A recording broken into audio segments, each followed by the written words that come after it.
धन्यवाद। सभी को राम राम और आदाब। कैसे हैं आप लोग? टीआरडी का ये मेरा पहला इवेंट है और मैं सर को धन्यवाद करता हूं कि इस मंच पर आने का मौका दिया मुझे। तो मैंने बहुत टाइम पहले, लगभग अपने ग्रेजुएशन के टाइम पे, एक शायरी लिखी थी कि जख्मी परिंदे की तरह जाल में हम हैं, जख्मी परिंदे की तरह जाल में हम हैं, ए इश्क तेरे जंजाल में हम हैं। सोचा कि आज उनको बोल ही दे, सोचा कि आज उनको बोल ही दे, देख कितने बेफिक्र और तन्हा तेरे इस गढ़वाल में हम हैं। क्योंकि मेरी जो ग्रेजुएशन है वो गढ़वाल से हुई है, तो वहीं पे लिखी थी ये। एक और है कि नाम तो लिख दूं उसका, नाम तो लिख दूं उसका अपनी हर एक शायरी के साथ, नाम तो लिख दूं उसका अपनी हर एक शायरी के साथ, मगर फिर सोचता हूं नादान सी है जान मेरी, कहीं बदनाम ना हो जाए।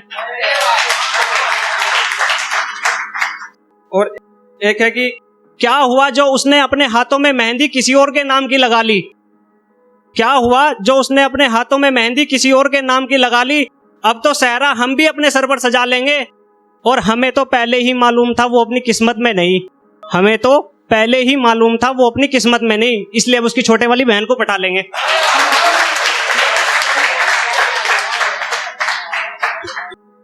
और जब शादी हो गई तो उसके बाद मतलब लिखा था उसके लिए कि मैं कहानी में नया मोड़ भी ला सकता हूं, मैं कहानी में नया मोड़ भी ला सकता हूं, और पागल ये मत सोच तुझसे मिलने तो मैं तेरी ससुराल भी आ सकता हूं। अपनी हकीकत को चलो आज बयां करते हैं, आज की ये शाम उनके नाम करते हैं। अपनी हकीकत को चलो आज बयां करते हैं, आज की ये शाम उनके नाम करते हैं।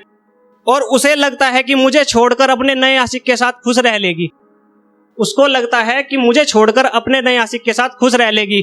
चलो तो ठीक है, फिर आज हम भी मरकर उसका ये काम आसान करते हैं। और यहाँ पर बहुत से घर के बड़े बेटे भी बैठे होंगे, बेटियां भी होंगी, लेकिन मैंने बेटों के लिए लिखा है कि घर के बड़े बेटे को इश्क करने का अधिकार नहीं होता, घर के बड़े बेटे को इश्क करने का अधिकार नहीं होता, अपनी जिंदगी को अपने तरीके से जीने का अधिकार नहीं होता। उसके अंदर दिल, उसके अंदर दिल, दिल में धड़कन, और उस धड़कन में किसी का नाम नहीं होता। हमेशा ही जिम्मेदारियों के तले दबा रहता है वो शख्स, और लोगों को लगता है कि ये तो पत्थर दिल है, इसे किसी से प्यार नहीं होता।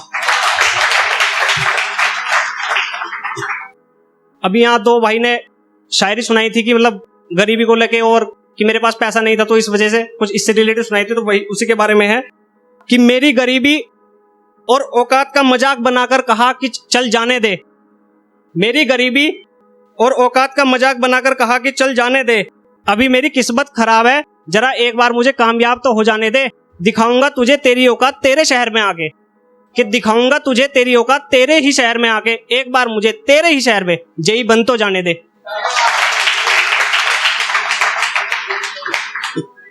और एक दोस्त है, लगभग 5 साल से हम लोग मिले नहीं है, तो अभी रिसेंटली ये टीआरडी का आज था और परसों तरसों उसका कॉल आया कि मैं वापस से हरिद्वार समझ जाना, तो मैंने उसके लिए लिखा था कि सुना है तुम फिर से हरिद्वार आने वाली हो, कि सुना है तुम फिर से हरिद्वार आने वाली हो, फिर से उन यादों को ताजा करने, इस मुसाफिर के साथ बिताए हुए पलों को साझा करने।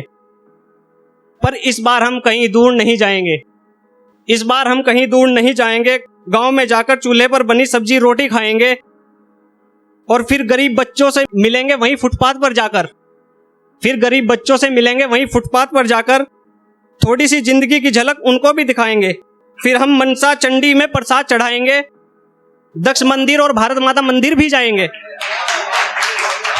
शाम को शांति कुंज से आकर, शाम को शांति कुंज से आकर गंगा जी में नहाकर गंगा आरती गाएंगे।